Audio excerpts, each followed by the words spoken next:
Le 13 avril 1994, un mercredi, sur le Club Dorothée. La France découvrait Power Rangers pour la première fois, et quand je dis la France, je parle pas de moi. Non, moi, ce matin-là, j'étais probablement en train de faire autre chose, et franchement, si quelqu'un m'avait dit que cette série allait m'accompagner pendant 32 ans, j'aurais bien ri. Mais on va y revenir. Salut la Ranger Family et bienvenue pour cette nouvelle vidéo It's Jeudi Time, un peu exceptionnelle puisque nous sommes un lundi. Aujourd'hui, on fête les 32 ans de Power Rangers en France. Et pour l'occasion, on remonte aux origines, comment cette série est née, comment elle a failli ne jamais exister et comment elle a débarqué un mercredi matin dans le Club Dorothée. Et petite nouveauté, j'ai lancé ma newsletter Transmutation dans laquelle je parle de pop culture, de valeurs de vie et de collants colorés. C'est l'histoire d'un petit gars qui s'est construit grâce à une série pour enfants et 5 jeunes courageux et forts. Si ça t'intéresse, je te mets le lien en description. Attention, c'est parti!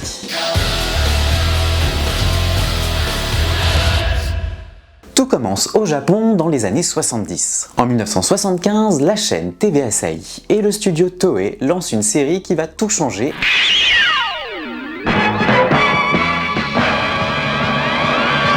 Sentai Go-Ranger. Le concept, une équipe de héros en combinaison colorée qui combattent des forces du mal. Avec des gadgets, des véhicules et des combats épiques, les Super Sentai étaient nés. Chaque année, une nouvelle saison, chaque saison, une nouvelle équipe, chaque équipe, ses couleurs, ses pouvoirs et son univers. Une mécanique bien huilée et un succès populaire massif au Japon. Et pendant des années, le reste du monde n'en sait rien. Sauf qu'en 1984, un homme tombe sur ces images japonaises. Cet homme, c'est Haïm Saban. Producteur, compositeur et visionnaire, Haïm Saban, c'est un personnage. Né en Égypte, élevé en Israël, il débarque aux États-Unis avec une idée simple, conquérir le monde du divertissement pour enfants. Et quand il voit les images des Super Sentai, il a une intuition. Les séquences où il y a toutes les actions, ils sont tous en masque. Donc on peut faire du voice-off. On va tourner quelques visages américains qu'on va monter avec ces séquences. Et on a une série à un coût dérisoire.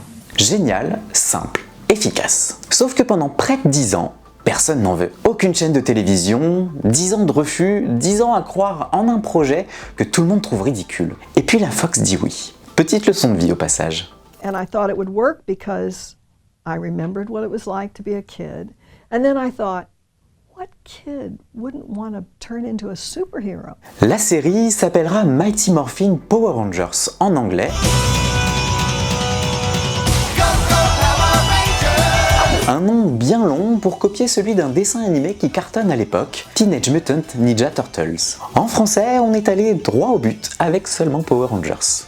La série s'appuie sur la 16e saison des Super Sentai japonais, Zyuranger. Le principe est simple, on garde les séquences de combat japonaises, celles où les Rangers sont masqués, et on tourne de nouvelles scènes avec des acteurs américains. 5 ados sont recrutés par Zordon, un sage extraterrestre, et son assistant robot Alpha 5. Leur mission, défendre la Terre contre Rita Repulsa, une sorcière intergalactique libérée après 10 000 ans de captivité dans une poubelle spatiale.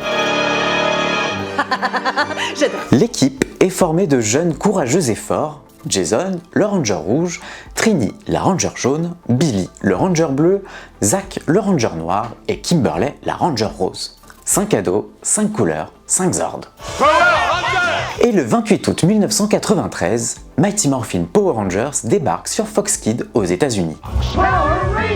Don't miss the Mighty Morphin Power Rangers series premiere tomorrow on Fox. Le carton est immédiat. Le succès américain ne tarde pas à traverser l'Atlantique. Et en France, à cette époque, il y a un endroit incontournable pour la télévision jeunesse, le Club Dorothée sur TF1. Le Club Dorothée, pour ceux qui ne connaissent pas ou qui n'ont pas eu la chance de connaître, c'est la référence des années 80-90 pour les enfants français. Dessins animés, séries, jeux et une présentation assurée par Dorothée et son équipe. C'est là que Dragon Ball, les Chevaliers du Zodiaque ou encore Sailor Moon ont construit leur légende en France. Et le 13 avril 1994, c'est là que Power Rangers fait ses débuts français. Power Rangers!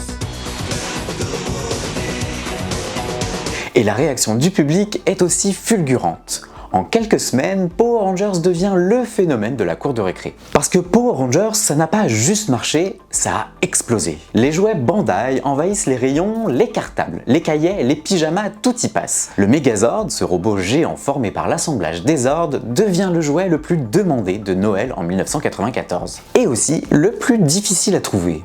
Ambiance. Power Rangers de Bandai, une puissance qui n'en finit pas. Mais au-delà du merchandising, Power Rangers touche quelque chose de plus profond. Une équipe diverse, des héros ordinaires, des lycéens qui deviennent extraordinaires. Tous les 5, vous êtes parvenus à former une des plus magnifiques équipes de super-héros qui ait jamais existé. Vous rigolez?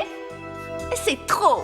Un message simple, ensemble, on est plus fort. Et ce message, il passe. Partout, dans toutes les cours de récré du monde. La série devient un phénomène mondial, des dizaines de pays, des millions de fans, et en France, une génération entière qui grandit avec cette phrase iconique « Transmutation demandée !» Qui ne l'a pas crié une centaine de fois en espérant devenir un Power Rangers? Moi, le 13 avril 1994, j'ai raté Power Rangers. Pas parce que j'étais en voyage, non, juste parce que ça ne m'intéressait pas.